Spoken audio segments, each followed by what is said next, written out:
সাহেবদের রমজান মাসে ঘুমটাই হারাম করে দিবে। মানে ওর মতো মুসল্লির এলাকাতে নাই। রমজান মাস শেষ, ঈদের আগের দিন তেরে নাম চুল কেটে সিনেমা হলে টিকিট কেটে বসে আছে। সেই লোকটাই এত প্রশ্ন করছিল। ঠিক না? বাস্তব বলছেন এগুলো। বেশি প্রশ্নতত্ত্ব করতে যাবেন না। ইসলামিক ব্যাপারে মান্যতার দিক দিয়ে দুটো জিনিস দেখবেন। কটা জিনিস? দুটা। এক, কোরআনে যদি সেটা থেকে থাকে আমি অন্ধের মতো বিশ্বাস করে নিলাম। দুই, সহি হাদিসের ভিতরে ঘটনাটা আছে কি না এটা জেনে নেবেন। আপনার মান্যতার মানদণ্ড দুটো। কটা? দুটো। একটা হচ্ছে সহি হাদিস আর একটা হচ্ছে আল কোরআন। এই দুটো জায়গাতে স্পষ্ট হয়ে গেছে, আপনাকে আর অত প্রশ্নে যাওয়ার দাগ লাগবে না। মানুষ প্রশ্ন করতে করতে করতে করতে এমন একটা পর্যায়ে পৌঁছে যায় যে তার ঈমানটা রাখা পর্যন্ত মুশকিল হয়ে যায়, তাই না? ওই জন্য অতিরিক্ত প্রশ্ন আল্লাহ নবী সাল্লাল্লাহু আলাইহি ওয়াসাল্লামের সাহাবীগণ পছন্দ করতেন না। তা আমিও এই ব্যাপারে কিছু বলছি না। আলিফ লাম মিম সোয়াদ এ ব্যাপারে আমি কিছু জানি না। নবীজিও বলেননি, সাহাবায়ে কেরামগণ বলেননি, আমি মুমতাজুল ইসলাম বলছি না। তারপর আল্লাহ তাআলা বলছেন, কিতাবুন উনজিলা ইলাইকা ফালা ইয়াকুন ফি সাদরিকা হারাদুম মিনহু লিতুনজিরা বিহি ওয়া যিকরা লিল মুমিনিন। এটা একটি কিতাব। এটা কি কিতাব? এটা অবতীর্ণ করেছি আপনার কাছে এই কারণে যে এর মাধ্যমে মানুষকে আপনি দাওয়াত দেবেন, মানুষকে আল্লাহ ভীতি তার অন্তরে জাগাবেন। আর এইটা দাওয়াত দেওয়ার ফলে যদি কোনো রকমের বিপদ আসে বা কোনো রকমের কোনো মুসিবতের সম্মুখীন আপনি যদি হন, আপনার মনে যেন কোনো রকমের ভয় বা সংকীর্ণতা সৃষ্টি যেন না হয়।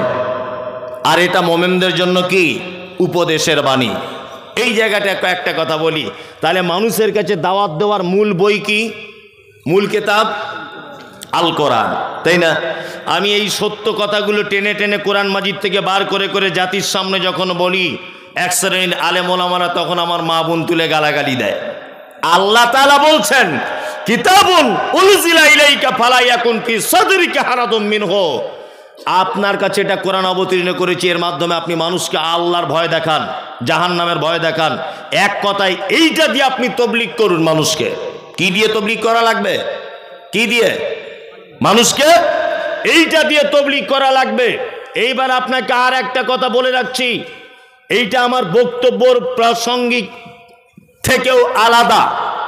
সেটা কি? এবার আপনাকে বলছি, কোরআন মাজিদ অবতীর্ণ হয়েছে আল্লাহ নবী সাল্লাল্লাহু আলাইহি ওয়াসাল্লামের কাছে নবী হওয়ার আগে না নবী হওয়ার পরে? নবী হওয়ার পরে।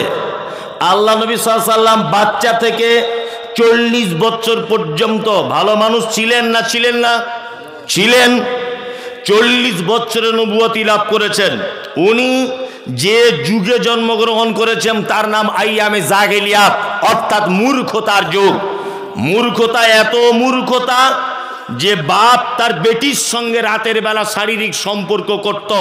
মানুষ মারা গেলে তার মাথাটা কেটে মগজ বার করে ঠিক এই টুপিটার মতো মাথার খুলিটা করত, তাতে শরাব পান করত তারা। মৃত্যু মানুষের মাথার খুলিতে শরাব পান করত। সেই যুগে সব থেকে 4টি পাপ ছিল পৃথিবীর ভয়ঙ্কর পাপ। 1, চক্রবৃদ্ধি হারে সুদ। 2, গোত্রীয় ঝামেলা। 3 নম্বরে হচ্ছে ব্যভিচার। 4 নম্বরে হচ্ছে আর একটা পাপ, সেই পাপের নাম হচ্ছে ব্যভিচার, সুদ, মদ পান আর গোত্রীয় ঝামেলা। 4টি পাপ। আল্লাহ নবী সাল্লাল্লাহু আলাইহি ওয়াসাল্লাম এই পাপকে ঠেকানোর জন্যে নবী হওয়ার আগে একটা সংগঠন তৈরি করেছিলেন। সংগঠনের নাম দিয়েছিলেন হিলফুল ফুজুল। আপনারা জানেন।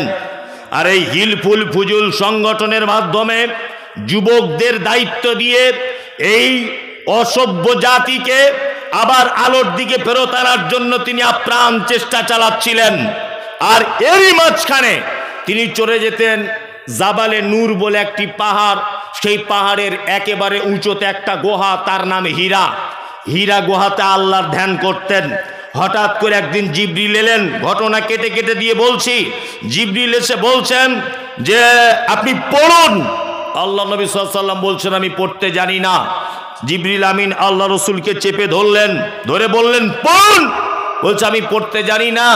আবার চেপে ধরলেন, পড়ুন।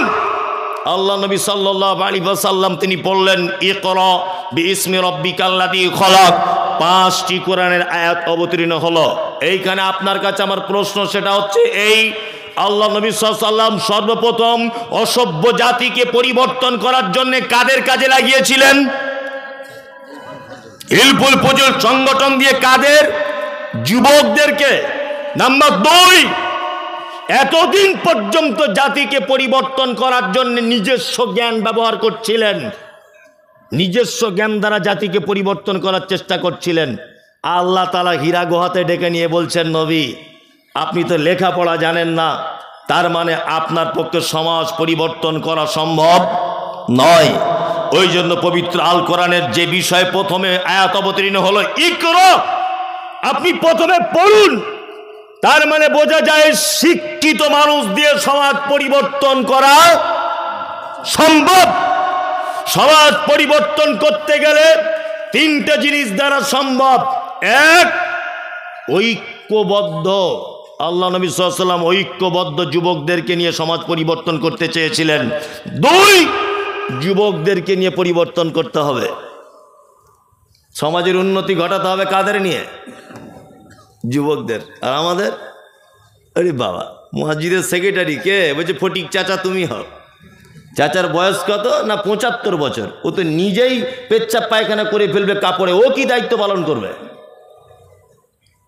60 বছর বয়স হয়ে গেলে সরকার তাকে বাড়িতে বসিয়ে দেয়, চাকরি থেকে বসায় না? সরকার জানে না? সরকারি স্তরে উচ্চ মানুষ নেই? তারা জানে 60 বছর বয়স হয়ে গেছে মানে কানে কম শুনবে, চোখে কম দেখবে, স্কুলে এসে ভুলভাল পড়াবে। ওই জন্য মাস্টার হিসাবে তাকে বাড়িতে বসিয়ে বসিয়ে অর্ধেক বেতন দেওয়া হয়। তবুও সরকার বলে তুমি স্কুলে এসে আমার ছাত্রদেরকে সর্বনাশ করে দিও না, বাড়ি বসে বসে বেতন খাও তবুও ভালো, তবে তুমি স্কুলে আসতে পাবে না। ওই জন্য আমি বলি প্রত্যেক বক্তব্যতে এটা, যুবকদেরকে সব কাজে এগিয়ে নিয়ে আসার চিন্তা ভাবনা করুন। কি বললাম বুঝলেন? সব কাজে যুবকদের। 2 নম্বর, সমাজ পরিবর্তন করতে গেলে পবিত্র আল কোরআনের মাধ্যমে সমাজ পরিবর্তন করা লাগবে। আল্লাহ নবীকে পর্যন্ত ডেকে নিয়ে বলছেন ইকরা বিইসমি রাব্বিকাল্লাযী খলাক, আপনি কোরআন পড়ুন, তারপরে এইটার মাধ্যম দিয়ে সমাজ পরিবর্তন করুন। কি বললাম বুঝলেন? এইবার আপনার সঙ্গে আমার কয়েকটা কথা। আমাদের বর্তমান বাজারে একটা দল আছে না, যারা মানুষের কাছে তবলিগ করে করে বেড়ায় না? হ্যাঁ, এখানেও থাকলে থাকতে পারেন, আপনার সঙ্গে আমার কোনো আপত্তি নেই, কোনো জায়গাতে বিবাদ নেই। লোকটা 40 দিনের জন্য মানুষের কাছে দাওয়াত দেওয়ার জন্য বাড়ি থেকে বার হয়েছে। সঙ্গে নিয়েছে কি না, এই বগলে নিয়েছে ফাজাইলে আমল আর এই বগলে মুনতাখাবে হাদিস। এই দুটো কিতাব নিয়ে ও দাওয়াতের কাজ করছে। 40 দিন বাড়ি থেকে বার হয়ে গেছে, তবলিগের কাজ করছে। কিয়ামত পর্যন্ত যদিও তবলিগ করতে থাকে, তবলিগের সফলতা আসবে না, কোশ্চিন কালে আসবে না। কারণ হচ্ছে এই, ও নামাজ শেষেই দাঁড়িয়ে বলছে বাকি নামাজ বাদ আপনারা বসে যাবেন, দিন ও ইমানের কিছু কথা হবে। এইটা বলার পরে দেখছি ফাজাইলে আমলটা খুলে খুলে পড়ছে, মুনতাখাবে হাদিস খুলে খুলে খুলে খুলে পড়ছে, মানুষকে শোনাচ্ছে। যদি ওই লোকটাকে বলেন দুটো কোরআনের আয়াত বাংলা অনুবাদ করে শোনান না, এর থেকে তো আরো ভালো কিতাব, বলবে না আমাদের বড়রা মানা করে দিয়েছে। কি বলছি বুঝতে পারছেন না? কি বলবে? যে আমাদের বড়রা উপর থেকে মানা করে দিয়েছে। আবার কি বলে জানেন? আর একটা শব্দ, কি শব্দ? যে আমরা তো কিছু জানি না, আপনাদের কাছে শিখতে এসছি। এই শিখতে এসছি, তা 40 দিন হাঁড়ি ঘন্টা নিয়ে বাড়ি থেকে বার হলি কেন? হ্যাঁ, এলাকায় মাদ্রাসা নেই, সেখানে ভর্তি হও, বদমাইশি জায়গা পাও না। বলছে আমরা কিছু জানি না, আমরা আপনাদের কাছে শিখতে এসছি। তা তোমার এলাকায় মাদ্রাসা নেই? কোশ্চিন কালেও দাওয়াতে সফলতা আসবে না। মানুষের কাছে দাওয়াত যদি দিতেই হয়, কোরআন দিয়ে দাওয়াত দিতে হবে। তবলিগ করুন, নামাজের পর দুটো ছোট্ট সূরা তেলাওয়াত করে, কোরআন মাজিদের দুটো আয়াত তেলাওয়াত করে তার বাংলা অনুবাদ করে দেন। এর থেকে ভালো দাওয়াত আর দাওয়াত নেই, আছে? নেই। আল্লাহ তারপরে নবীকে বলছেন কোরআনের কথা বলতে গেলেই সমস্যার সম্মুখীন হতে হবে। সমস্যা যখন হবে আপনার মনে যেন কোনো ভয় সংকীর্ণতা যেন তৈরি না হয়। আশ্চর্য ব্যাপার, আমি প্রথম যখন বক্তার জগতে এসেছি তখন বক্তব্য রাখতে রাখতে বলেছি এটা যে ডাক্তার জাকির নায়েক, ডাক্তার জাকির নায়েক এ দেশের মাটিতে আছে? আছে? নাই। কোথায়? ওই মালয়েশিয়াতে গিয়ে বসে আছে। কেন? কারোর মেয়ের হাত ধরে টেনেছে? কারোর মেয়ের ওন্না ধরে টেনেছে? বাংলাদেশের যত বক্তা সব এই দেশের মাটিতে ভিসা পাচ্ছে। আব্দুর রাজ্জাক বিন ইউসুফ ভিসা পায় না। কারণ কি? আব্দুর রাজ্জাক বিন ইউসুফ তোমার মেয়ের ওন্না ধরে টেনেছে? ও ভিসা পায় না কেন? ওনার বেটা আব্দুল্লাহ বিন আব্দুর রাজ্জাক ভিসা পায় না কেন? সব বক্তা ভিসা পাচ্ছে, ও কেন পাবে না? আমাদের দেশের মাটিতে যত চোর গুন্ডা বাটপার তারা এই দেশের মাটিতে একেবারে 100% গতিতে চলাফেরা করছে, তাদেরকে কোনো জায়গায় কোনো বাধা নেই। ডাক্তার জাকির নায়েক তোমার কি সর্বনাশ করেছে? লোকটাকে দেশ ছেড়ে চলে যেতে হলো কেন? একটাই তার কারণ। কারণ কি? কোরআনের হক কথা বললে জাতি ছাড়বে কি না। বক্তা বক্তব্য রাখছে, বক্তব্য রাখতে রাখতে সবাই হাততালি দিচ্ছে আর বলছে নারে তাকবীর, আল্লাহু আকবার। আগামী বছরের ডেটটা আবার লিখে নেন হুজুর। এবছরে ক টাকা নিলেন? 20,000। আগামী বছরে 30,000 দেবো, আপনি আবার ডেট লিখে নেন। সবাই যদি বলে ভালো বক্তা, তার মানে বুঝতে হবে যে ও বক্তা এখনো সত্য কথা বলিনি। বক্তা স্টেজ থেকে নেমে যাবার পরেই গুতোগুতি শুরু হয়ে যাবে। কিছু লোক বাঁশ নিয়ে দাঁড়িয়ে থাকবে ওদিকে মারার জন্যে, কিছু লোক উঠে পালাবে তেজ করে। এই বক্তা এনে ভুল হয়েছে, তবেই তো বক্তা সত্য কথা বলেছে, এটা প্রমাণ হবে। মাতালও বলছে খুব ভালো বক্তা, সুদখোরও বলছে ভালো বক্তা, হারামখোরও বলছে ভালো বক্তা, মৌলভী সাহেবও বলছে ভালো বক্তা। তো ভালো হলো কি করে? হ্যাঁ, ও ভালো হলো কি করে? আশ্চর্য ব্যাপার। সোশ্যাল মিডিয়াতে খুললেই শুধু মমতাজুল ইসলাম, ওর বাপের জন্ম ঠিক নেই, ওর মায়ের জন্ম ঠিক নেই, ওর জন্ম ঠিক নেই, এটা নেই ওটা নেই, শুধু এই। কেন বলুন তো? আমি বলে দিয়েছি সবে বরাত পচা বেদাত, লোকাল বেদাত নয়, পচা বেদাত, এটা ভয়ঙ্কর বেদাত। এটা যেই বলে দিয়েছি আর শুরু হয়ে গেছে তোলপাড়। কি বললাম বুঝলেন না? আমি বলে দিয়েছি পচা বেদাত, লোকাল বেদাত নয় এটা। এ প্রসঙ্গে পরে কথা বলছি আপনাকে। তার মানে কোরআনের দাওয়াত পৌঁছে দিলে সমস্যার সম্মুখীন হতে হবে, তাই না? আর আপনি যদি সমস্যার সম্মুখীন হয় তাহলে আপনার সাপোর্ট করবে কে? আল্লাহ। আল্লাহ করবে না? করবে আল্লাহ। যারা কোরআনের পক্ষে সঠিক দাওয়াত মানুষের কাছে দেয়, তুমি তাদের জন্য সহায় হয়ে যাও। বলুন আমিন, আমিন। চলুন, আল্লাহ সুবহানাহু ওয়া তাআলা তারপরে বলছেন যিকরা লিল মুমিনিন, কোরআন হচ্ছে মুমিনদের জন্য উপদেশ। যিকরা, জিকির মানে স্মরণ করা। জিকির মানে কি? স্মরণ করা। কোরআন তেলাওয়াত করলে আল্লাহ স্মরণ চলে আসে। আল্লাহু আকবার। পবিত্র আল কোরআনে আল্লাহ বলছেন কি? ইন্নামাল মুমিনুনা আল্লাযীনা ইযা যুকিরাল্লাহু ওয়াজিলাত কুলুবুহুম ওয়া ইযা তুলিয়াত আলাইহিম আয়াতুহু যাদাতুহুম ঈমানা ওয়া আলা রাব্বিহিম ইয়াতাওয়াক্কালুন। আল্লাহ বলে মুমিন হলো তারা যাদের সামনে কোরআন তেলাওয়াত করা হয়, কোরআনের আয়াতগুলি বলা হয়। আল্লাহ বলছেন কোরআনের আয়াত তার সামনে বলা হলে যাদাতুহুম ঈমানা, মুমিন তোমার ঈমান বেড়ে যাবে সাথে সাথে করে। আল্লাহু আকবার। ঈমান বাড়ে? বাড়ে না। আজ থেকে 3 মাস আগে উমরায় গিয়েছিলাম। উত্তর দিনাজপুরের একজন চাচা আমার সাথে গিয়েছিল। অশিক্ষিত লোক, লেখাপড়া জানে না, বাংলাও লিখতে জানে না, কোনো রকম গ্রাম্য বাংলায় কথা বলতে পারে। তা কাবাতে তওয়াফ যখনই করি, চাচা আমার জামার কলারটা এইভাবে ধরে রাখে। তা আমি বারবার বলি চাচা তুমি আমাকে ধরে রাখো, আমার তো ডিস্টার্ব হয়। তখন চাচা বলে এত লোক, আমি বাংলা ছাড়া কিছু বুঝি না, যদি হারিয়ে যায় আমার 4 বিঘা জমি ধান লাগানো আছে, ধান সব বেকার হয়ে যাবে। ওই একটাই কথা বারবার বলে। তাই বললাম আর লোকের আর চিন্তা, তোমার ধানের চিন্তা চাচা। তো বলছে না লাগিয়েছি তো মহব্বত করে, ওটা রেখে চলে এলাম আপনার ভালোবাসা আপনার সাথে ওমরা করতে, এখন ওইটাও একটা টেনশনের ব্যাপার। আর ঠিক আছে ওমরা করুন। আল্লাহু আকবার। হাজী সাহেব যারা আছেন জানেন, কাবার ইমাম ডাক্তার আব্দুর রহমান আস-সুদাই হাফিজাহুল্লাহ, তিনি যখন কোরআন তেলাওয়াত করেন আর জাহান্নামের আয়াতগুলি যখন চলে আসে, বাচ্চা ছেলের মতো 20 second 30 second how how how how করে কাঁদে। Ethiopia, Tanzania, German, Japan, France, Bharat, Pakistan, Bangladesh, যে ভাষী হোক না কেন, ডাক্তার আব্দুর রহমান আস-সুদাইসের তেলাওয়াতে সবাই কাঁদতে থাকে। তাওয়াফ হতে হতে আজান হয়, সবাই কাতারে দাঁড়িয়ে যায় মক্কার মানে কাবার চারিদিকে।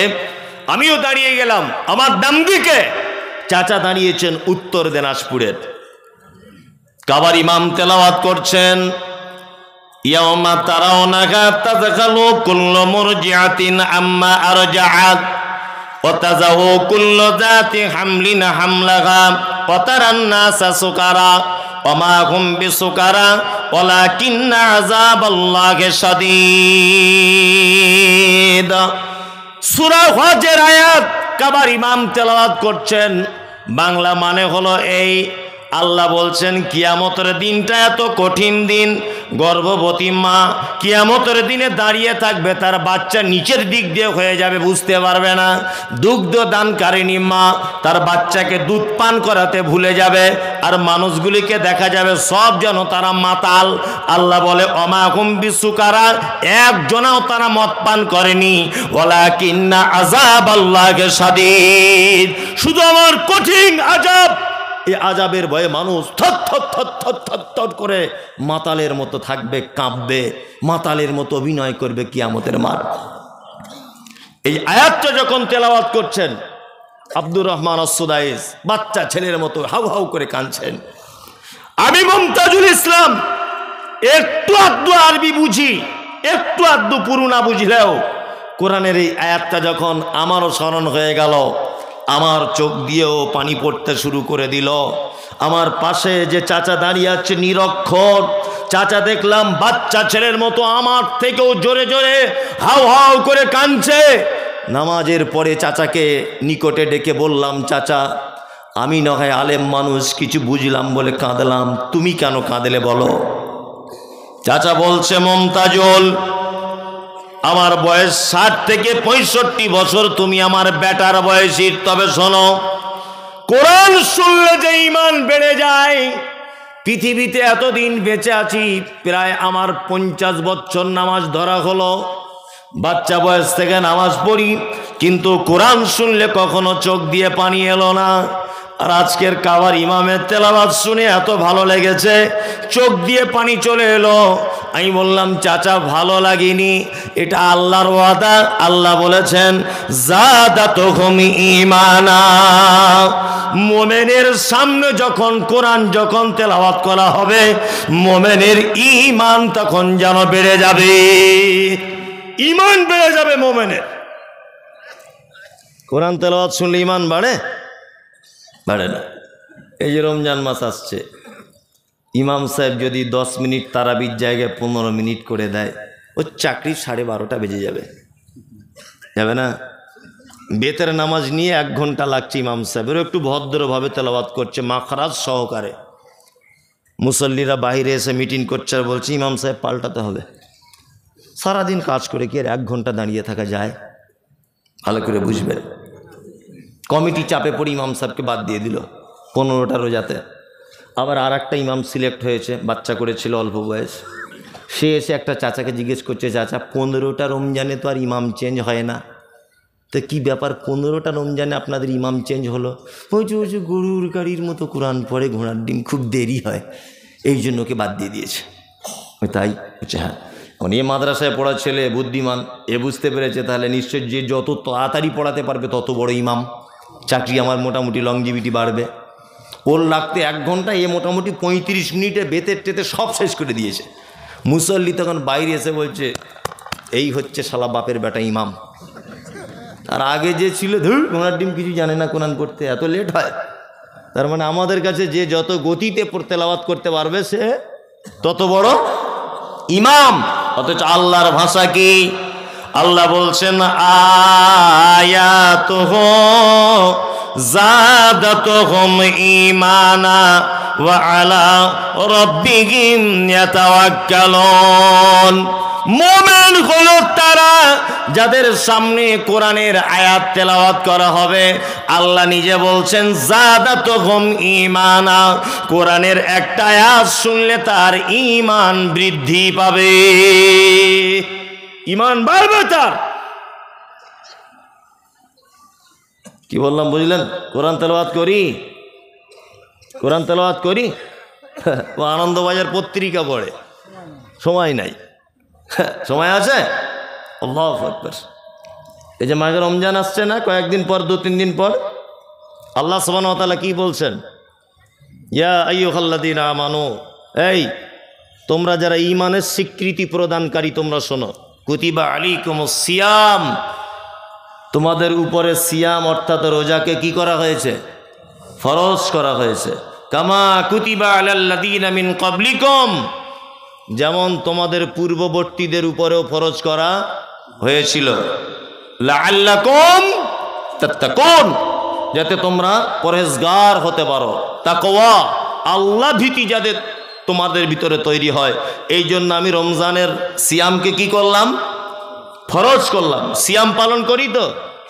হ্যাঁ করি। আবার কিছু কিছু লোকের গ্যাসের অসুখ দেখা দেবে আর 2 দিন পরেই, এখন আলহামদুলিল্লাহ খুব ভালো, ভালো না? কারোর পেটের অসুখ দেখা দিবে, কারোর মাথার অসুখ দেখা দিবে। সব 16 বছরের মেয়ে, তাও মা বলছে এইটুকু মেয়ে কি করে রোজা করে, চেহারা খারাপ হয়ে যাবে। আবার বলছে ও পরীক্ষা দিতে যাবে, কি করে রোজা রাখবে? পরীক্ষার সঙ্গে রোজার কি সম্পর্ক?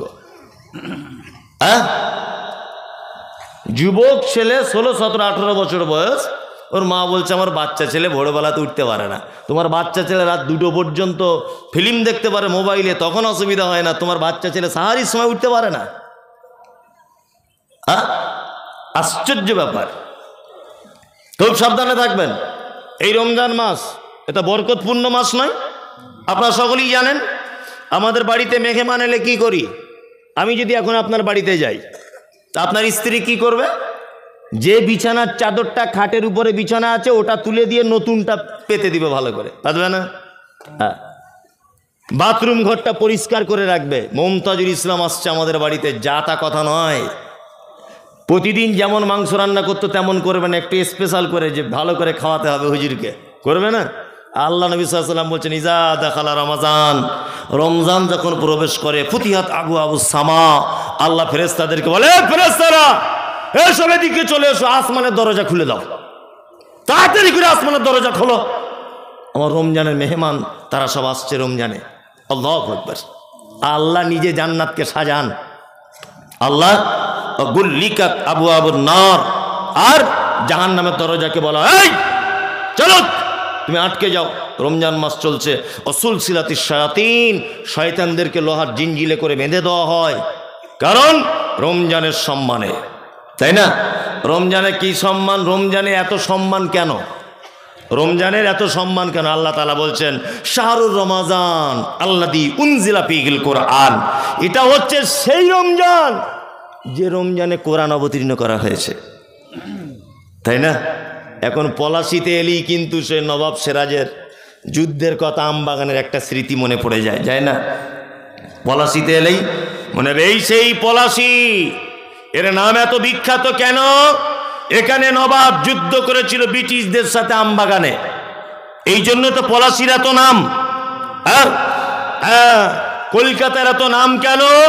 না, কলকাতার হাওড়া ব্রিজ খুব বিখ্যাত, কলকাতার রসগোল্লা খুব বিখ্যাত। রমজানের এত সম্মান কেন? রমজানের এত মর্যাদা কেন? আল্লাহ তাআলা বলছেন আল্লাযী উনজিলা ফীহিল কোরআন, এর মর্যাদা এই কারণে যে এই মাসে কোরআন অবতীর্ণ করা হয়েছে, তাই। কি বলছি বুঝতে পারছেন?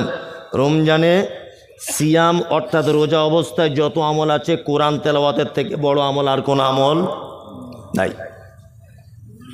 সিয়াম অবস্থাতে সাহারি থেকে ইফতারি পর্যন্ত যে টাইমটা আপনি পাবেন শুধু কোরআন তেলাওয়াত, শুধু কোরআন তেলাওয়াত। কি বলছি বুঝতে পারছেন? আমরা কোরআন তেলাওয়াত করি? ওসব এতে ঝামেলাতে নাই। আমরা কি করে সস্তায় জান্নাতে যাওয়া যাবে সেই রাস্তাটা বলে দেন। এই রাস্তা আমরা করছি। আল্লাহ তুমি আমাদের কোরআন বেশি বেশি করে তেলাওয়াত করার তৌফিক দান করো, আমিন আমিন। চলুন, আল্লাহ তারপরে বলছেন ইত্তাবিউ মা উনজিলা ইলাইকুম মির রাব্বিকুম, তোমরা আনুগত্য করো রবের পক্ষ থেকে যেটা অবতীর্ণ হয়েছে, তার নাম আল্লাহর পক্ষ থেকে কি অবতীর্ণ? কোরআন। আল্লাহ তারপরে বলছেন ওয়ালা তাত্তাবিউ, তোমরা আনুগত্য করো না মিন দুনিহি, এইটাকে বাদ দিয়ে আউলিয়া, ওলিয়া আউলিয়াদের আনুগত্য করো না। এইখানে কয়েকটা কথা আপনাদেরকে বলে রাখছি, সেটা হচ্ছে এই, আল্লাহ আনুগত্য করতে বলছেন কিসের? আল কোরআনের, তাই না? আমি বারবার বলছি শবে বরাত নামক কোনো শব্দ হাদিসে নাই, বারবার বলছি শবে বরাত বলে কোনো শব্দ কোরআনে নাই, আর ও বারবার বলছে এটা আমাদের বড় হুজুর বলেছে। বারবার বারবার আমি বলছি যে নবীর নাম শুনে চোখে চুম্বন করা বেদাত, চলবে না। এটা হাদিসেও নাই, কোরআনেও নাই, বলছে এটা আমাদের বড় হুজুরের ফতোয়া।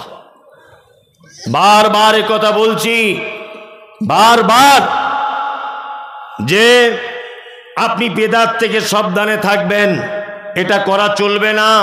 ও বারবার বলছে এটা কোরআনে না থাকতে পারে, হাদিসে না থাকতে পারে, এটা আমাদের হুজুর বলেছে। আচ্ছা, হুজুরের কথা চলবে না কোরআন হাদিসের কথা চলবে? কোরআন আর হাদিসের কথা চলবে। কিছু বলতে যাচ্ছি তা বলছি ইমাম আবু হানিফা বলেছে, কিছু বলতে যাচ্ছি ইমাম আবু হানিফা বলেছে বলে এটা করা লাগবে? একদমই নয়। কয়েকটা ছোট্ট ছোট্ট কথা বলে রাখছি, এবার মাথার ভিতরে ঢোকান। আজকে থেকে কিছু ভুল ভ্রান্তি থেকে আপনি নিজেকে মুক্ত করেন।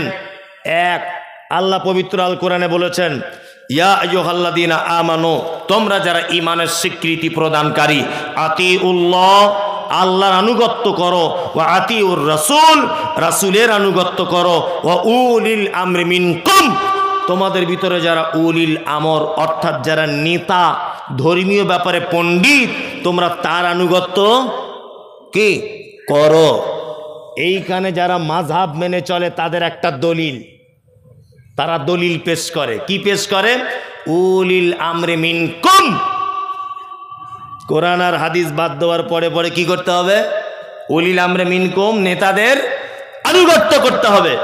এখানে আরবি সম্পর্কে যাদের জ্ঞান আছে তারা ভালো করে জানবেন, আর সভাপতি সাহেবরা ভালো করে জানবেন, আলেমরা ভালো করে জানবেন। আচ্ছা, এবার বলি, আল্লাহ শব্দের আগে ব্যবহার করা হয়েছে আতিউল্লাহ, অর্থাৎ আতিউ মানে আনুগত্য করো, আর রাসূল শব্দের আগে ব্যবহার করা হয়েছে আতিউ, রাসূলের আনুগত্য করো। তারপরে কি শব্দ ব্যবহার করা হচ্ছে? ও উলিল আমরি মিনকুম, এবং তোমাদের ভিতরে যারা নেতা তাদের আনুগত্য করো। এখানে কয়েকটা কথা বলে রাখছি, সেটা হচ্ছে এই, উলি শব্দটা বহু বচন, এক। দুই, পবিত্র আল কোরআনে যত জায়গায় মিনকুম শব্দ ব্যবহার হয়েছে প্রত্যেক জায়গাতে আল্লাহ সুবহানাহু ওয়া তাআলা জীবিত মানুষদের কথা বুঝিয়েছেন। প্রমাণ এই দেখুন, আল্লাহ তাআলা বলছেন ওমান কানা মিনকুম মারিজান আও আলা সাফারিন ফাইদ্দাতুম মিন আইয়ামিন উখর। আল্লাহ বলছেন রমজানের ভিতরে যদি তোমাদের ভিতরে কেউ অসুখে পড়ে যায়, কেউ যদি সফর অবস্থায় থাকে, তাহলে অন্য দিন গণনা করে পূরণ করে দিবে। অন্য দিনে এই দিনটার গণনা কি করবে? পূরণ করে দিবে। আচ্ছা বলুন তো, আল্লাহ এখানে জীবিত মানুষদের কথা বললেন না মৃত মানুষদের? জীবিত মানুষদের। মিনকুম, তোমাদের ভিতরে রমজান মাসে যদি কেউ অসুখে পড়ে, যদি কেউ এখান থেকে কলকাতা যায়, এখান থেকে যদি কেউ দিল্লি বোম্বাই সফর যদি করে, তাহলে সে কি করবে? এই দিন রোজা নষ্ট করে দিয়ে অন্য দিন কি করবে? পূরণ করে দিবে। তাহলে আল্লাহ এই আয়াতটা জীবিত মানুষদের ব্যাপারে বললেন না মৃত মানুষদের? জীবিত মানুষদের। তার মানে আল্লাহ তাআলা বলছেন মিনকুম, উলিল আমরি মিনকুম, তোমাদের ভিতরে যারা উপস্থিত নেতা রয়েছে তাদের আনুগত্য করো। এক। আর দ্বিতীয় কথা হচ্ছে, উলি শব্দ যখন বহু বচন, তার মানে এখানে একক কোনো নেতার আনুগত্য করা যাবে না, নেতা অনেকজন হতে পারে। কি বললাম বুঝলেন? আরে ওই জন্য তো আমরা আহলে হাদিসরা বলি ইমাম আহমদ বিন হাম্বল, ইমাম শাফি, ইমাম মালিক, ইমাম আবু হানিফা, সকলকে আমরা মানি যদি ওনাদের কথাগুলো মুহাম্মদ সাল্লাল্লাহু আলাইহি ওয়াসাল্লামের কথা হয়। কি বলছি বুঝতে পারছেন? আর ও বলছে আমি ইমাম শাফিকে মানি না। তুমি কোন মাযহাবের? বলছে আমি আবু হানিফা ছাড়া কিছু বুঝি না। ওর এটা যদি উক্তি হয় আবু হানিফা ছাড়া কিছু বুঝি না, তাহলে আমি তো বলবো ও হুজুর কোরআনের এই আয়াতকে অমান্য করলো, এটা প্রমাণ হবে। আল্লাহু আকবার। ইমাম আবু হানিফা রাহিমাহুল্লাহ বেঁচে আছেন না মারা গেছেন? মারা গেছেন। ইমাম শাফি রাহিমাহুল্লাহ বেঁচে আছেন না মারা গেছেন? মারা গেছেন। তার মানে ওরা তো এখন আর নেই, তাই তো? তার মানে ধর্মীয় ব্যাপারে যদি হাদিস এবং কোরআন এ দুটো দিয়ে যদি সমস্যার সমাধান না যদি হয়, তাহলে বর্তমান যারা আলেম, বড় আলেম রয়েছেন তাদের শরণাপন্ন হতে হবে। যদি তাদের কাছেও সমস্যার সমাধান না হয়, আল্লাহ বলছেন ফাইন তানাযাতুম ফি শাইইন ফারুদ্দুহু ইলাল্লাহি ওয়া রাসূল, তাহলে তোমরা আল্লাহ এবং তার রাসূলের দিকে প্রত্যাবর্তন করো, এটাই তোমাদের জন্য কল্যাণ। এইবার একটা কথা আপনাদেরকে বলি, খুব মনোযোগ সহকারে শুনবেন। আল্লাহ নবী সাল্লাল্লাহু আলাইহি ওয়াসাল্লাম পৃথিবী থেকে চলে গেছেন কত হিজরিতে? কারো জানা আছে? 11 হিজরিতে। কত? 11। ইমাম আবু হানিফা, যাকে বলা হয় ইমামে আজম বলা হচ্ছে, ইমামে আজমের জন্ম হয়েছে 80 হিজরিতে। কত? 80। তার মানে আল্লাহ নবী সাল্লাল্লাহু আলাইহি ওয়াসাল্লাম চলে যাবার কত বছর পরে জন্ম? 69 বছর পরে। নিশ্চয় ইমাম আবু হানিফা রাহিমাহুল্লাহ মায়ের পেট থেকে তিনি ইমাম হননি, মিনিমাম 10 বছর পড়াশোনা করতে হয়েছে, তাই না? তারপর ইমাম হয়েছে। তার মানে আল্লাহ নবী সাল্লাল্লাহু আলাইহি ওয়াসাল্লাম চলে যাবার 79 বছর পর ইমাম হয়েছেন ইমাম আবু হানিফা রাহিমাহুল্লাহ, তাই তো? এবার আপনাকে একটা কথা বলি, 150 হিজরিতে পৃথিবী থেকে চলে গেছেন ইমাম আবু হানিফা রাহিমাহুল্লাহ, 150 হিজরিতে জন্ম হয়েছেন ইমাম শাফি রাহিমাহুল্লাহ। এইভাবে 300 হিজরির ভিতরে সমস্ত আইম্মায়ে কেরামগণ পৃথিবী থেকে চলে গেছেন। ইমাম আহমদ বিন হাম্বল, ইমাম শাফি, ইমাম মালিক, ইমাম আবু হানিফা, ইমাম বুখারী, ইমাম তিরমিজি, সমস্ত আইম্মায়ে কেরাম 300 হিজরির ভিতরে পৃথিবী থেকে চলে গেছেন। তখনও পর্যন্ত শবে বরাতের জন্ম হয়নি। 300 হিজরি পর্যন্ত নবী দিবস ছিল না। 300 হিজরি পর্যন্ত কিয়াম ছিল না। 300 হিজরি পর্যন্ত হালুয়া রুটি ছিল না। 300 হিজরি পর্যন্ত দাঁড়িয়ে ইয়া নবী সালাম আলাইকা ছিল না। 300 হিজরি পর্যন্ত নবীর নাম শুনে চোখে চুম্বন করতে হবে ছিল না। তারও 150 বছর পরে শবে বরাতের জন্ম। তার মানে মুহাম্মদ সাল্লাল্লাহু আলাইহি ওয়াসাল্লাম পৃথিবী থেকে চলে যাবার 450 বছর পরে শবে বরাতের জন্ম। এটা সুন্নত হয় কি করে? সুন্নত কোনো জিনিস প্রমাণ করতে গেলে মুহাম্মদ সাল্লাল্লাহু আলাইহি ওয়াসাল্লামকে বেঁচে থাকা অবস্থায় প্রমাণ লাগবে। কি বলছি বুঝতে পারছেন? কিছু বুঝতে পারছেন? কত বড় বিয়াদব! বলছে নবীজির দাঁত ভেঙে দিয়েছিল, নবীজি শক্ত জিনিস খেতে পারেনি, ওই জন্য একটু হালুয়া করে খাই। বলে না? বলে। আপনাকে একটা জিনিস বোঝাচ্ছি, আমি শুনে নেন। আমার বেটা যদি এখন বলে যে আমি আমার বাপের বরযাত্রী গিয়েছি, কথাটা কেমন? চলবে? চলবে না। আচ্ছা, হালুয়া করে কোন মাসে? আরবি শাবান মাসে, তাই না? শাবান মাসে হালুয়া করে 15 তারিখে। আল্লাহ নবী সাল্লাল্লাহু আলাইহি ওয়াসাল্লামের দাঁত ভেঙেছে উহুদের মাঠে। কোন মাসে? শাওয়াল মাসের 7 তারিখে। কোন মাসের? শাওয়াল মাসের 7 তারিখে। শাবানের পরের মাসের নাম কি? রমজান। রমজানের পরে শাওয়াল 7 তারিখ। তার মানে 15 তারিখ থেকে এইদিকে 15 দিন, ওদিকে 1 মাস। 1 মাস 15 দিন আর ওদিকে 7। 15 7 কত? 22। মানে এখনো নবীজির দাঁত ভাঙতে 1 মাস 22 দিন বাকি। ও বিয়াদব তার আগে হালুয়া করে বসে আছে। তার মানে এর পাছার চামড়া তুলে দিতে হবে হারাম করে। এখনো দাঁত ভাঙতে 1 মাস 22 দিন বাকি আল্লাহ নবী সাল্লাল্লাহু আলাইহি ওয়াসাল্লামের। কি বলছি বুঝতে পারছেন? ও আগে থেকে হালুয়া করে বসেছে, তার মানে ও দাঁত ভাঙার পক্ষে। দাঁত এখনো ভাঙেনি যাতে নবীজির দাঁত ভাঙে। হালুয়া খেয়েই ও সুন্নত পালন করবে। কত বড় হারামখোর! আল্লাহু আকবার। এই দেখুন, আপনাকে আরো মজার কথা বলি, সব গোপন কথা। কি? বাড়িতে মোমবাতি জ্বালাচ্ছে, বলছে বেটা চারিদিকে দিবি, ঘরের সাইডে আছে সব জায়গায়। বলছে কেন আব্বা? বলছে তোর দাদুর রুহু আজকে আমাদের বাড়িতে ঢুকবে। অন্ধকারে যাতে অসুবিধা না হয়, ধাক্কা টাক্কা না মারে। সব দেখবেন বাড়িতে মোমবাতি জ্বালাচ্ছে। ওর দাদুর আর কাজ নাই, ও কবরে কি হালাতে আছে, তার পাছাতে মুগুরের বাড়ি চলছে কিনা ঠিক নাই, বলছে ওর দাদু ঘরে আসবে। কি বলছি বুঝতে পারছেন? বেঁচে থাকা অবস্থায় কোনোদিন তার ঘরে লাইট ছিল না, আর মরে যাবার পরে মোমবাতি জ্বালিয়ে দিয়েছে, বলছে তার রুহু আসবে। আর ওর রুহু আসবে তুমি কি করে বুঝলে? আর তুমি দেখলে কোন চোখ দিয়ে যে ওর রুহু আসছে? আশ্চর্য ব্যাপার। আমাদের সব কি কোন দলের বলুন, আপনারা সবাই দেখতে পাবেন আমাদের বিশেষ করে মহিলারা বিশেষ করে এই পাপের সঙ্গে যুক্ত, এই বেদাতে যুক্ত নয় বেশিরভাগ। আমি আর লোকের কথা কি বলবো, আমার মা আমাকে জিজ্ঞাসা করছে তাহলে সবে বরাতের দিন রোজা রাখতে হবে তো? মানে আগেকার দিনের মেয়ে তো, মূর্খ সুর্খ, লেখাপড়া জানে না। তো আমি বলছি কেন তুমি আজকে রোজা রাখবে কেন? বলছে না তোর বড় বুবু ফোন করেছিল, রোজা রাখতে বলছে। মানে ওরা সব আর কি অন্য মাযহাবের, আমার আব্বা বিয়ে শাদী দিয়েছে, সব রোজা রাখতে বলছে। আমি বলছি তুমি এই 15 তারিখকে কেন্দ্র করে যদি রোজা রাখো তা তোমার জাহান্নামে যাওয়ার জন্য এটাই যথেষ্ট হয়ে যাবে। কি বলছি বুঝতে পারছেন? একদম নয়। কেন? যারা প্রত্যেক মাসে মাসে 3 দিন রোজা রেখে অভ্যস্ত তারা রাখবে।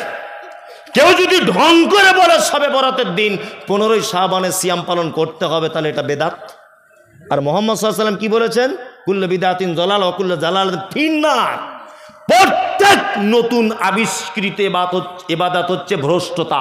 প্রত্যেক ভ্রষ্টতাকারী স্থান ফি মধ্যে, নার মানে আগুন, আগুনের মধ্যে। আল্লাহু আকবার। আল্লাহ তুমি আমাদের সহিহ হাদিস এবং কোরআন মোতাবেক চলার তৌফিক দান করো, বলুন আমিন, আমিন।